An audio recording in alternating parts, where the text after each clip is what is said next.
Приватный лаунж поместья Бельмонт наполняли звон хрустальных бокалов и приглушенный смех. Тусклый свет люстр отбрасывал золотистое сияние на бархатные диваны, где расположилась группа молодых людей, окутанных аурой беспечной уверенности. Среди них Лукас Бельмонт, наследник могущественной империи недвижимости. Он носил свое богатство так, будто это было его неотъемлемое право, а не просто наследство. Лукас откинулся на спинку кресла, лениво покачивая в руке бокал с янтарным виски. На его губах играла едва заметная усмешка. «Всегда можно определить, кто здесь свой, а кто чужак», — заметил он. Его голос сочился насмешкой. «Все в деталях, как они двигаются, как колеблются перед тем, как сесть, словно ждут разрешения». Дерек Лэнгфорд, его лучший друг, рассмеялся, поправляя золотые запонки на идеально сшитом пиджаке.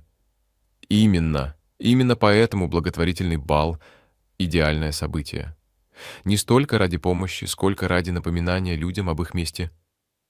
Смех прокатился по комнате. Все кивали, соглашаясь.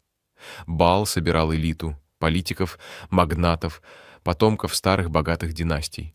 В этом мире связи значили больше, чем благотворительность, которую они якобы поддерживали. «Кого ты возьмешь с собой, Лукас?» — спросил Мейсон, лениво приподняв бровь. «Ту модель из Милана? Или, может, ту актрису, с которой ты встречался месяц назад?» Лукас с усмешкой поставил бокал на стол. «Ни ту, ни другую. Слишком предсказуемо». Он наклонился вперед, в его голосе зазвучали нотки озорства. «Я возьму свою горничную». На мгновение повисла тишина, а затем взрыв смеха. «Подожди, ты серьезно?» Дерек задыхался от смеха, вытирая уголок глаза. «Ты собираешься прийти с горничной? О, это просто великолепно! Почему бы и нет?» Лукас пожал плечами, разыгрывая абсурдность этой идеи. «Представьте, шепот, взгляды, скандал, это будет легендарно!» «Пожалуйста», — скептически фыркнул Мейсон, качая головой. «Ни за что ты на это не решишься». Дерек наклонился ближе, в глазах азарт. «Спорим на 50 000, что ты этого не сделаешь». Лукас задумался, наклонил голову вбок, а затем ухмыльнулся. «По рукам». В дальнем углу зала, у стойки бара, Елена Васкес застыла с подносом в руках. Она не всегда прислушивалась к разговорам Лукаса и его друзей, давно научившись быть невидимой, но это она услышала, четко. Ее пальцы невольно сжались, но лицо оставалось бесстрастным, осанка безупречной, словно эти слова не обжигали изнутри. 2 года она работала на Бельмонтов, всегда выполняла поручения, не жаловалась, не привлекала внимания. Она знала свое место в их мире — тень. Фигура на заднем плане. Та, кого не замечают. Но сегодня она стала шуткой. Она медленно выдохнула, тщательно скрывая эмоции, прежде чем шагнуть вперед и с безупречной грацией поставить перед Лукасом освежающий напиток. Он даже не взглянул на нее, слишком увлечен своим абсурдным планом. Когда она повернулась, чтобы уйти, Дерек окликнул ее, все еще ухмыляясь. «Эй, Елена, лучше начни репетировать реверансы. На 1 ночь ты станешь королевской особой». Снова смех. Елена ничего не ответила, просто развернулась и пошла прочь. Спина прямая, подбородок гордо поднят. Но глубоко внутри что-то дрогнуло. Елена Васкес давно знала, что мечты — это хрупкая вещь. Они могут светиться, наполняя человека теплом и надеждой. Но в один миг этот свет может погаснуть, оставив после себя лишь холодную, безжалостную реальность. Когда-то она была девочкой из музыки. Родилась и выросла в крошечной квартире над лавкой, где ее мир был тесен, но наполнен песнями. Мать напевала колыбельные, пока готовила. Отец насвистывал, чиня старую мебель. А Елена пела. Ее голос был даром. Он заставлял людей замирать даже в шумных переулках их района. Учителя замечали. Один местный преподаватель музыки предложил обучать ее бесплатно, разглядев в ней редкий талант. В 15 лет она получила стипендию в престижную академию, место, где впервые почувствовала, что принадлежит этому миру. А потом случилась катастрофа. Дождливая ночь. Грузовик, потерявший управление. 2 жизни, в один миг стертые с лица земли. Стипендия не могла накормить ее младшего брата Мигеля. Не могла оплатить счета, не могла согреть их холодный, погруженный во тьму дом. В 16 она бросила школу. В 18 стала горничной. Она больше не пела. Сейчас, в свои 22, Елена знала, как прожить день, не оставляя после себя ни следа. Она вставала рано, работала допоздна, отправляя почти каждую копейку домой. Мигель, пострадавший в аварии, так и не смог ходить без ортозов. Его лечение не прекращалось ни на день. Счета приходили безжалостно, как часы, отмеряющие ее жизнь. Но она не жаловалась. Никогда ничего не просила. Просто терпела. Когда Лукас Бельмонт протянул ей изысканное приглашение на бал фонда Бельмонтов, Елена лишь непонимающе уставилась на него. «Что это?» — спросила она настороженно. Лукас ухмыльнулся, лениво опираясь о мраморную стойку роскошной кухни поместья Бельмонт. «Именно то, что кажется. Ты идешь на бал со мной». Елена нахмурилась, пальцы крепче сжали приглашение. «Зачем?» Лукас пожал плечами, словно вопрос был несущественным. «Это приказ. Будь готова». Он уже собирался уйти, но Елена заговорила снова. Голос ее был спокоен, но тверд. «Я не принадлежу этому миру». Лукас замер, потом медленно обернулся. В этом-то и смысл. В его голосе скользнула ленивая насмешка. «Ты будешь развлечением». Что-то резко сжалось внутри, но она не дала себе права показать это. Просто опустила глаза и кивнула. «Да, сэр». Лукас усмехнулся, довольный своей маленькой игрой, и вышел. Лукас Бельмонт никогда не знал, что значит бороться. Он никогда не думал о деньгах, не задавался вопросом, откуда придет следующий ужин, не боялся счетов за лечение или угрозы выселения. Его отец, Ричард Бельмонт, выстроил империю с нуля. Гигантская династия недвижимости, люксовые отели, небоскребы, частные курорты. Лукас вырос в пентхаусах, учился в лучших частных школах, окруженный теми, кто либо его боготворил, либо завидовал ему. Отец хотел, чтобы однажды он возглавил бизнес, но Лукас не заботился о работе. Зачем? Все уже было его. Он не умел терпеть наставления о труде, не желал учиться чему-то, что нужно зарабатывать. Для него деньги были оружием, щитом, игрой. И эта авантюра с Дереком была всего лишь еще одним развлечением. После разговора в кухне он о ней больше не думал. Просто отправил сообщение ассистенту, чтобы тот нанял стилиста, дизайнера и персонального шопера. Они исправят ее. Идея превратить горничную в светскую леди на одну ночь была абсурдна, но мысль о том, какое лицо будет у Дерека, когда он действительно приведет ее на бал, делала все это стоящим. Весь день телефон Лукаса разрывался от сообщений. «Дерек, бро, ты серьезно это делаешь?» Мейсон. «Это будет легендарно». Дерек. «Надеюсь, она не утащит серебряные ложки». Лукас посмеивался, небрежно отписывая им в своем обычном самодовольном стиле. Он не переживал. Это была шутка, мимолетное развлечение. Не более. Тем временем Елена стояла перед зеркалом в полный рост, едва узнавая себя. На ней было платье, которого она никогда не могла себе позволить. Глубокий сапфировый цвет, облегающий лиф, подчеркивал ее изящную фигуру, а шелковая юбка не спадала мягкими волнами. Ткань мерцала под теплым светом, легкая и нежная, будто из чужого далекого мира. Ее волосы, всегда собранные в простой хвост, теперь падали мягкими локонами, обрамляя лицо. Кожа светилась, подчеркнутая легким макияжем. Губы окрашены в алый цвет, который казался слишком смелым. На мгновение она не чувствовала себя горничной. На мгновение она была просто девушкой в красивом платье. Стилист, ухоженная женщина лет 40 с небольшим, отступила назад, оценивая результат. «Ну, ты смотришься достойно», — сказала она одобрительно. Елена сглотнула. Горло сжалось. Она не знала, что сказать. Слегка повернулась, рассматривая свое отражение под разными углами. Как давно она не носила ничего красивого. Как давно не смотрела на себя вот так. В памяти всплыл другой момент. Она, 16-летняя, в концертном платье перед зеркалом, нервная, но взволнованная перед первым сольным выступлением. Тогда ее мир был полон музыки, полон возможностей. Та девочка мечтала. Это имело только чужое платье и жестокую насмешку, превращенную в пари. Елена медленно выдохнула, прогоняя воспоминания. Это не сказка. Она знала, зачем оказалась здесь. Развернулась от зеркала, лицо стало непроницаемым. «Я готова», — сказала она тихо. Бал фонда Бельмонтов был ярмаркой тщеславия, скрытой под маской благотворительности. Гранд-бал, зал отеля «Атория» сиял в свете золотых люстр. Воздух был насыщен ароматами дорогих духов и выдержанного вина. Женщины в дизайнерских платьях изящно держали бокалы шампанского. Их смех был безупречно отрепетирован. Мужчины в безупречно сшитых костюмах жали друг другу руки, и каждая улыбка скрывала игру власти.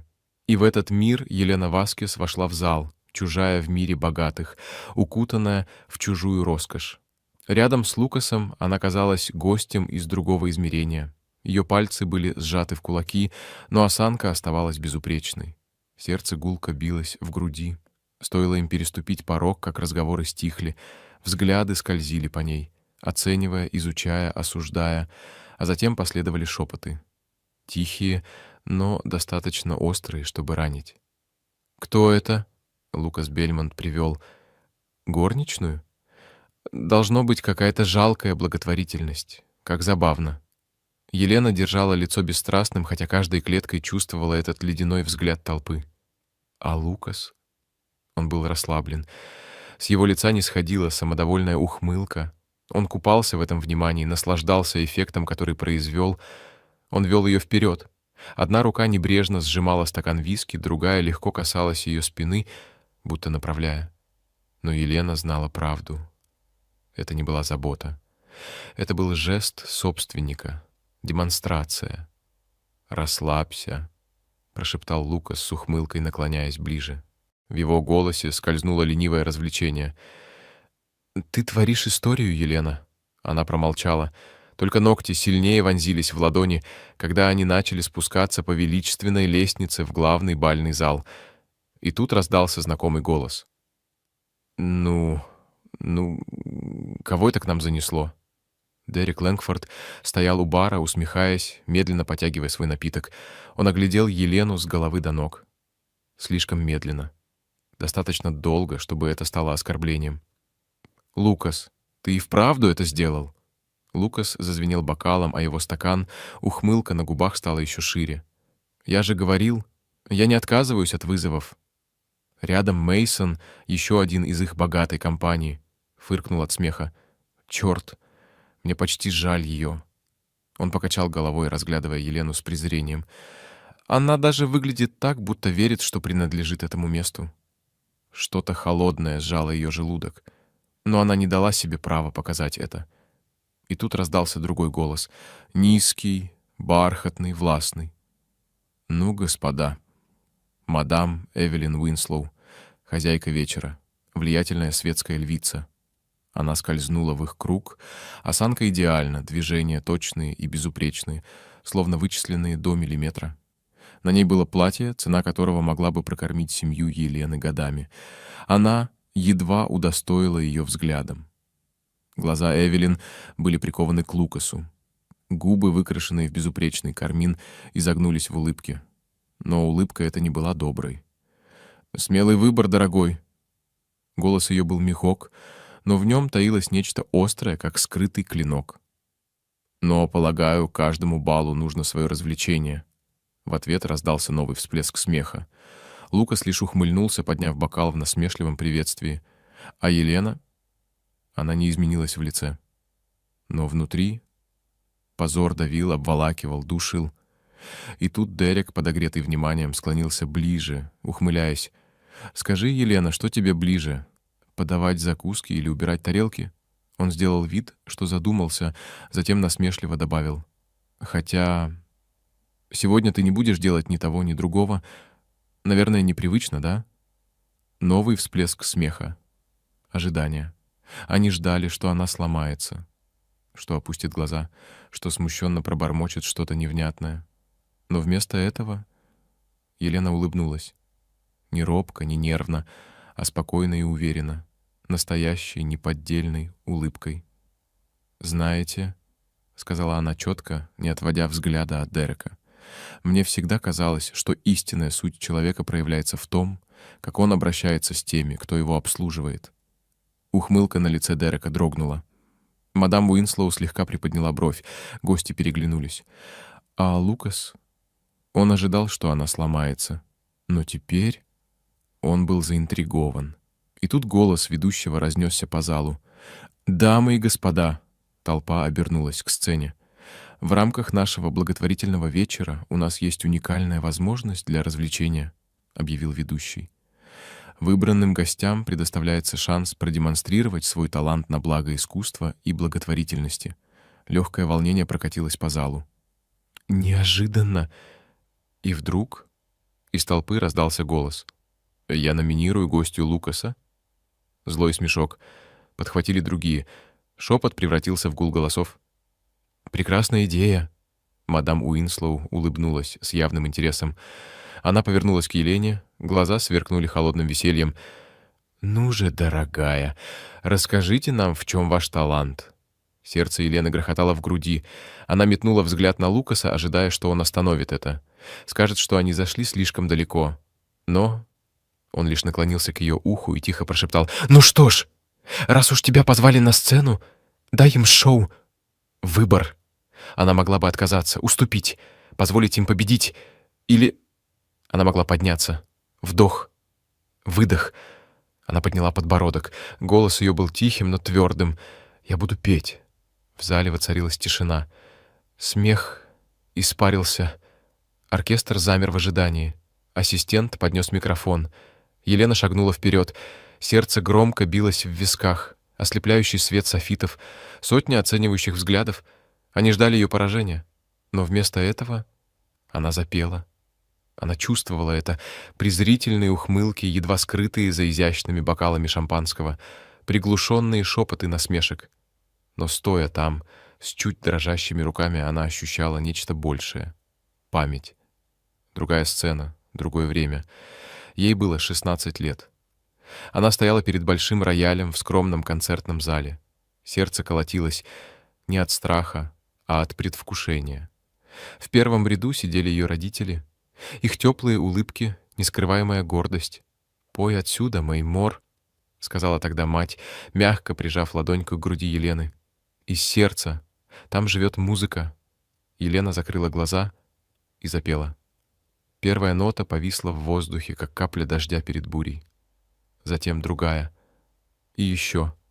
Ее голос, глубокий, оперный, разнесся по залу, наполнил его пронзительной, завораживающей красотой. Смех оборвался мгновенно. Развлечение исчезло с лиц, оставив после себя лишь одно — потрясение. Это был голос, который не мог принадлежать простой служанке. Это был голос звезды. Чистые, мощные сопрано-звуки пронизывали каждого слушателя, словно оголенным нервом. В каждой ноте — боль, тоска, разбитые мечты. Она пела не только для них, но и для той девочки, которая когда-то была. Для той, что верила. Она может иметь все, прежде чем мир отнял у нее надежду. Зал поплыл перед глазами. Вспышка. Мама, покачивающаяся под музыку на кухне, смеясь, пока Елена кружится рядом. Вспышка. Отец, его натруженные руки аплодируют, гордость в глазах. Вспышка. Девочка перед зеркалом в музыкальной академии, верящая, что у нее есть будущее. И вот этот момент. Голос достиг кульминации. Последняя пронзительная нота и тишина. Никто не двинулся. А потом звук. Резкий вдох где-то в толпе, приглушенный всхлип. Елена открыла глаза. Она тяжело дышала. Слезы блестели в глазах гостей, которые всего мгновение назад смеялись над ней. Даже мадам Уинслоу, еще недавно смотревшая на нее с насмешкой, теперь смотрела иначе, с уважением. Но самый удивительный взгляд был у Ричарда Бельмонта, отца Люка. Мужчина, известный своей несгибаемой выдержкой, сидел неподвижно. Его рука слегка касалась губ. Его глаза, острые, расчетливые, те самые глаза, что построили империю, теперь были затуманены эмоциями. Лукас, стоящий рядом, замер. Его привычная самоуверенность исчезла, оставив после себя нечто неузнаваемое. Впервые в жизни Лукас Бельмонт потерял дар речи. Мгновение тянулось тяжестью. Казалось, его невозможно было разрушить. А потом аплодисменты. Сначала одинокий хлопок из глубины зала. Нерешительный. Затем еще один. И еще, пока весь бальный зал не взорвался овациями. Елена стояла ошеломленная. Люди, которые минуту назад смотрели на нее сверху вниз, теперь приветствовали ее как королеву. Слезы жгли уголки глаз, но она не позволила им упасть. Еще нет. Мадам Уинслоу шагнула вперед, расправляя платье. Ее голос оставался ровным, но в нем звучало что-то новое, чувство которого раньше не было. «Что ж», — произнесла она, — «это было неожиданно и совершенно великолепно». Она посмотрела на Елену, долго, пристально, прежде чем ее взгляд смягчился. «Дорогая», — продолжила она, — «талант, как у тебя, не должен оставаться незамеченным и уж точно не должен пропадать впустую». Она бросила взгляд на Ричарда Бельмонта. Тот молча кивнул. «Поэтому», — объявила мадам Уинслоу, — «я хочу лично предложить тебе полную стипендию в консерваторию Уинслоу». Она на мгновение замялась, затем добавила, глядя на Ричарда: «И, похоже, мистер Бельмонт готов спонсировать твое обучение и дальше, если ты примешь это предложение». Мир замер. Елена задержала дыхание. Секунду она думала, что ослышалась. Стипендия. Шанс на профессиональное обучение. Она сжала пальцы, пытаясь удержаться в реальности. Это не сон. Это правда. Она медленно повернулась, встретив взгляд Лукаса. Он был непроницаемым. Стыд, благоговение и нечто еще, что мелькнуло в его глазах. Она должна была почувствовать триумф, но не почувствовала. Она ощутила только свободу. С дрожащими руками она медленно кивнула. «Я принимаю». И впервые за долгие годы Елена Васкес позволила себе поверить в будущее. За пределами выживания. Лукас сидел в ошеломленном молчании. Аплодисменты все еще звучали в его ушах, словно гром, раскалывающий реальность. Мир вокруг расплывался, сверкающие люстры, роскошный бальный зал, перешептывание восхищения. Все стало далеким, неважным, кроме одного — Елена. Она стояла в центре сцены, хрупкая, но величественная. Ее глаза сверкали слезами, не от горя, от чего-то куда более глубокого — освобождения. Лукас привел ее сюда ради шутки. Он ожидал унижения, смеха за ее счет. Вместо этого она покорила весь зал, она оставила их без дыхания и ушла с возможностью, о которой многие могли только мечтать. А он? Он никогда не чувствовал себя таким ничтожным. Груз собственной жестокости рухнул на него с неумолимой силой. Он выставил ее на посмешище. Он обращался с ней, словно она ничто. А она доказала, что она все. Но теперь они все знали правду. Она не была ничем. Она была невероятной. Лукас едва замечал, как гости толпились вокруг нее. Их прежнее презрение сменилось восхищением. Он мог только смотреть. Как его отец, Ричард Бельмонт, поднялся со своего места и шагнул к Елене. Лукас напрягся. Его отец всегда был человеком немногословным, фигура власти и суда. Его одобрение было редкостью. Им нужно было заслужить. И теперь он предлагал его ей. «У тебя невероятный дар», — сказал Ричард. Его голос был тверд, но тепл. Было бы трагедией оставить его нераскрытым. Елена встретила его взгляд. Все еще настороженно, все еще наготове. Но она кивнула. «Спасибо, мистер Бельмонт». Лукас медленно выдохнул. Отец никогда не смотрел на него так. Ни разу. Вокруг них шепотки превратились во что-то другое. Пресса уже писала заголовки. Журналисты лихорадочно печатали на телефонах. Светские львицы шептались о зрелище, которое только что увидели. К утру газеты запестрят сенсацией. Ночь, когда ангел запел среди волков. Из горничной в звезду. Елена Васкес потрясает мир. Гала-вечер Лукаса Бельмонта оборачивается скандалом. Аутсайдер блистает. Лукас сжал челюсть. Это была не просто история, это была ее история, а он Он был в роли злодея. Он не мог выбросить ее голос из головы. Всю ночь, каждую ноту, каждую эмоцию стыд душил.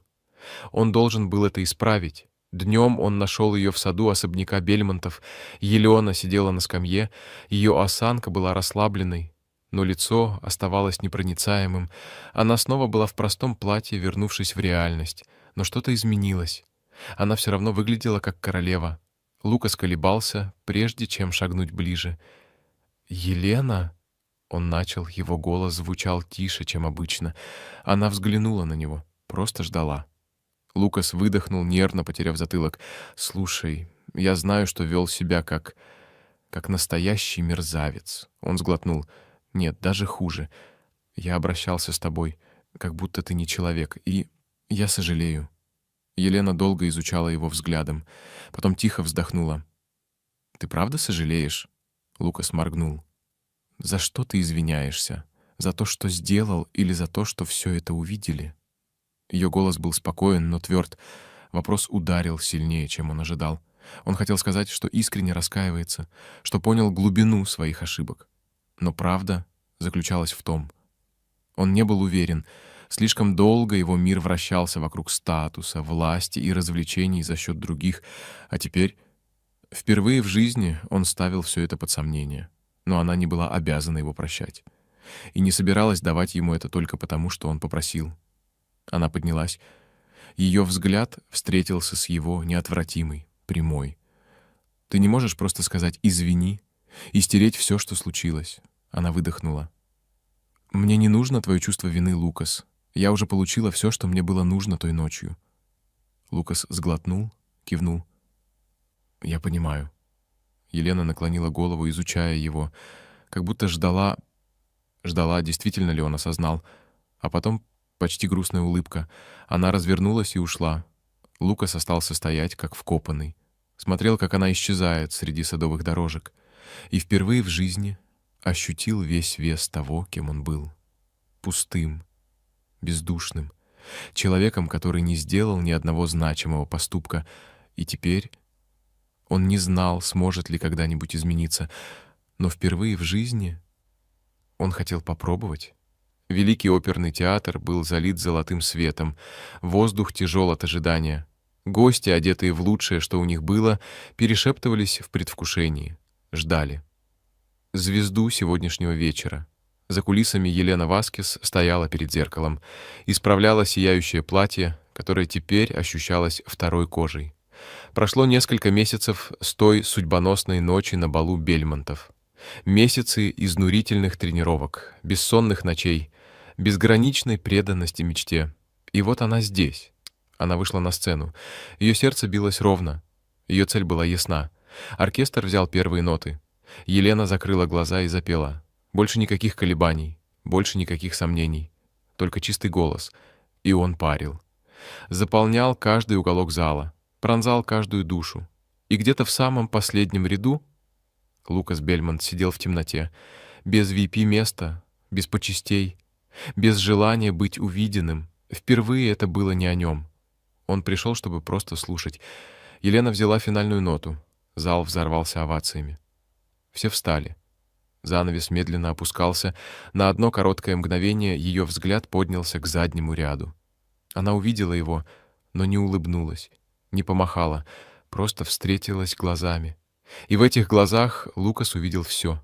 Ни ненависть, ни жалость, просто признание. А потом она отвернулась и шагнула в свет своего будущего. Занавес опустился. Но в этой истории есть одна истина. Величие определяется не тем, откуда мы пришли, а силой нашей души. Она никогда не была просто горничной, никогда не была просто шуткой. Она всегда была рождена для большего. И в конце ей не понадобилась месть, не понадобилось чье-то признание.